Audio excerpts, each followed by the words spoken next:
ओम श्री परमात्मने नमः।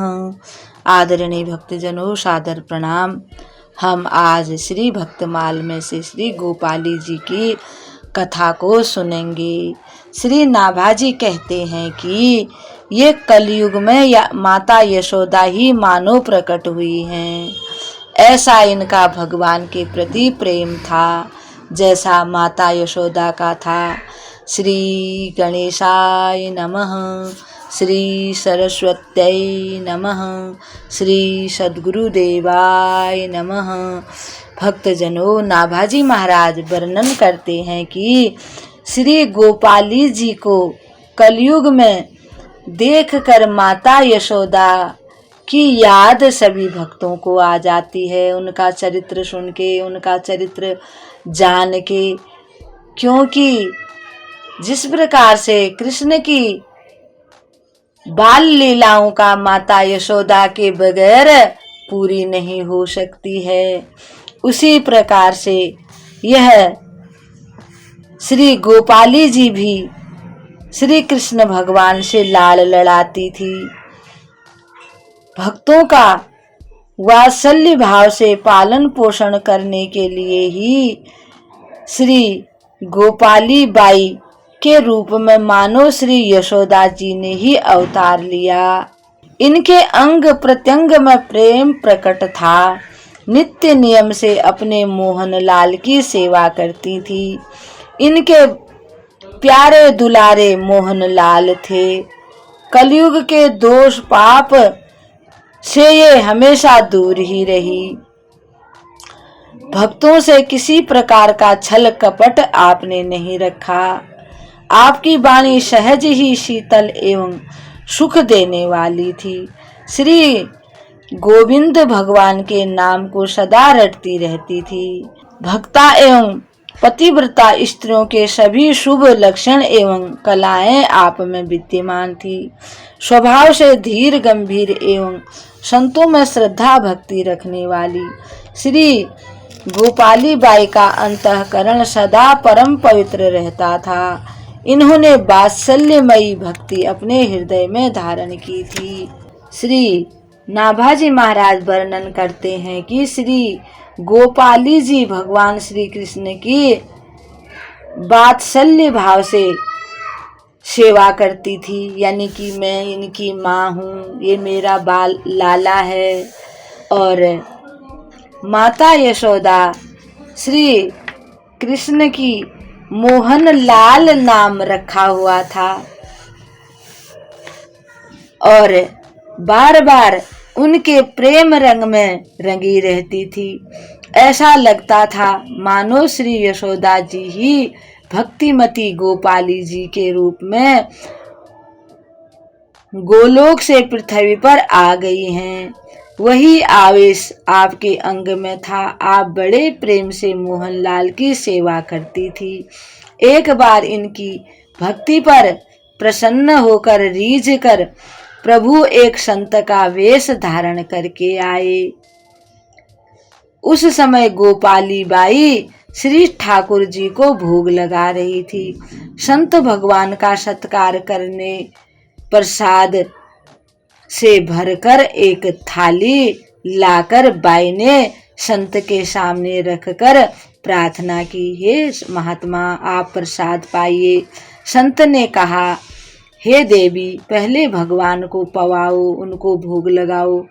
बाई ने कहा, भगवान तो गंध मात्र ग्रहण करते हैं, मैं उन्हें कैसे भोजन कराऊं, कैसे पवाऊं। संत ने कहा, यदि आप अपने हाथ से उनके श्रीमुख में ग्रास दे दें तो वे अवश्य ही भोजन प्रसाद पाएंगे।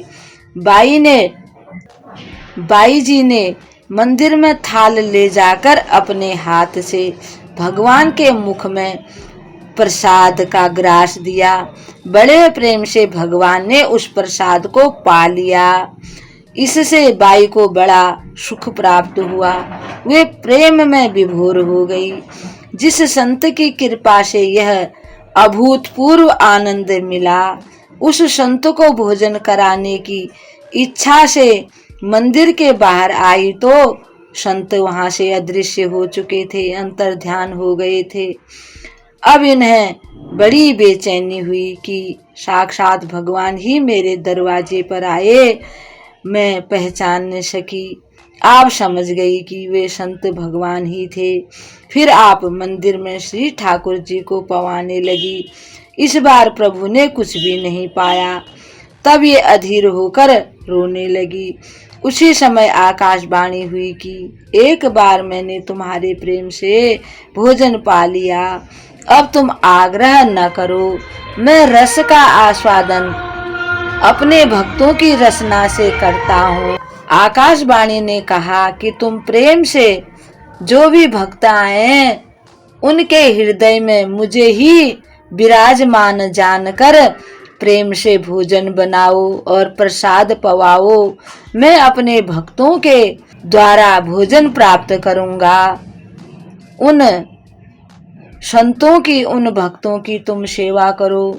भक्तों को उनकी इच्छा के अनुसार भोजन कराओ, उन्हीं की सेवा करो। इस आज्ञा के बाद बाई को भक्तों की इच्छा का अनुभव होने लगता। अब इनके घर पर जो भी संत भक्त आते, उनके मन में जो कुछ भी प्रसाद पाने की इच्छा होती थी तो इनको पहले से पता हो जाता था और ये वही भोजन प्रसाद बनाती थी। अब इसी प्रकार से ये सेवा करने लगी। एक दिन 10 संत आए। उनके मन में था आज हम शीरा पाएं। बाई ने जान लिया कि संतों के मन में शीरा पाने की इच्छा हो रही है। शीरा बनाकर भोग लगाया और संतों के सामने रख दिया। संतों के मन में आश्चर्य हुआ। दूसरे दिन संतों ने आपस में बातचीत करके खीर भोग पाने की इच्छा की तो बाई ने खीर बनवा दी। तीसरे दिन मालपुए खाने की इच्छा हुई तो बाई ने मालपुए बना दिए। अब आश्चर्यचकित होकर संतों ने पूछा तो आपने बताया कि मुझे संत भगवंत का आशीर्वाद मिल गया है, अतः उसका ज्ञान मुझे पहले हो जाता है कि किसकी क्या पाने की इच्छा है। फिर कभी 2 संत पधारे इनके घर पर एक बार। उन्होंने इच्छा की हमारे वस्त्र फट गए हैं, यानी वो मन में ऐसा विचार कर रहे थे। गोपाली बाई के यहाँ पहुंचकर उनसे नए वस्त्र ले लेंगे। इस इच्छा से आए संतों को भोजन कराकर बाई ने वस्त्र अर्पण करके कहा कि जो इच्छा हो सो बनवा लो। संतों ने कहा नहीं नहीं, आप ऐसा क्यों कह रहे हैं, हमें संतों की कोई यानी कि वस्त्रों की आवश्यकता नहीं है। संतों ने इस प्रकार का त्याग दिखाया और वस्त्र लेने से इनकार कर दिया।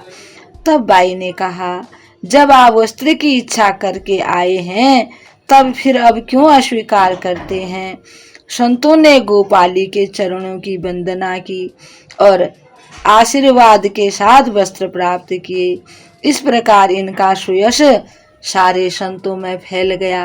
नाभाजी महाराज कहते हैं कि इस प्रकार से गोपाली जी धन्य है और धन्य है उनकी भक्ति। ओम श्री परमात्मने नमः।